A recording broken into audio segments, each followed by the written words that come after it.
looking at extremely carefully. When it comes to the variants of concern and the vaccines, there are really two kinds of pieces of information that are relevant. The first piece of information that is most relevant is actual measurements of whether or not vaccines, in the face of wide circulation of variants, are preventing disease, as they have been demonstrated to do in the clinical trials when variants were not present. Now, some of the clinical trials were conducted in countries, in settings, in time periods when there were variants that were very common in the community. And so from those clinical trials, we do have some evidence about the performance of vaccines against variants. In general, what we're seeing across a number of the vaccines, so that includes the Johnson & Johnson vaccine, the Novavax vaccine, and the AstraZeneca vaccine in the B1351, the variant first identified in South Africa, is that there is a lower efficacy than was demonstrated in other parts of the world where that variant wasn't circulating. As you can probably appreciate, though, the certainty about that is relatively low because the numbers of cases that were identified in one setting, the South Africa setting, was lower than in the aggregate data from around the world. And in particular, for the AstraZeneca vaccine, the clinical trial that was conducted during the period of circulation of that variant was a small clinical trial that was not designed to address this question. And furthermore, that clinical trial did not include anybody who, there were no events of severe disease that occurred in the people who were enrolled in the clinical trial. So we don't have information about whether or not there was efficacy against severe disease, about the reduction in efficacy against mild and moderate disease. And the reason I point that out is that for, generally speaking, for respiratory viral vaccines and the evidence in some of the vaccines for COVID, we do see that there is higher efficacy against severe disease than there is against mild and moderate disease. So this is an important caveat to the evidence that's out there.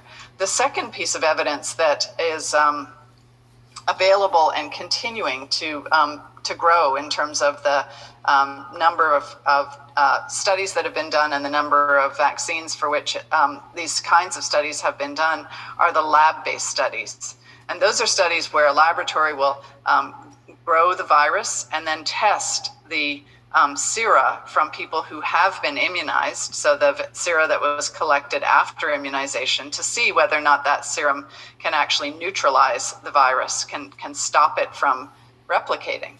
And those studies, again, in general, have shown that for the variants of concern, the B1351 and the B117, the variant first identified in the UK, that there have been reductions in the ability of those post-vaccination sera, again, across a variety of the vaccines, a reduction in the ability of those sera to neutralize the virus or stop the virus from replicating.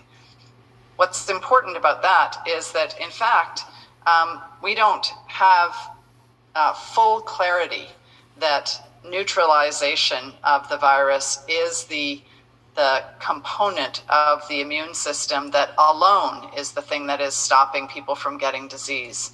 So we're in still these early days of interpreting the evidence.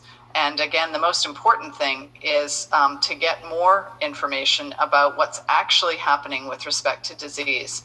In general, we see that the vaccines retain efficacy against disease, albeit at a lower level than in settings without the variants that are highly prevalent. So our big message is that we should get on with vaccination as quickly as possible, and at the same time do everything possible to reduce transmission, because the more these viruses transmit, the more likely they are to have additional mutations occur, and more likely to have issues that could emerge that relate to reduced impact of the vaccines.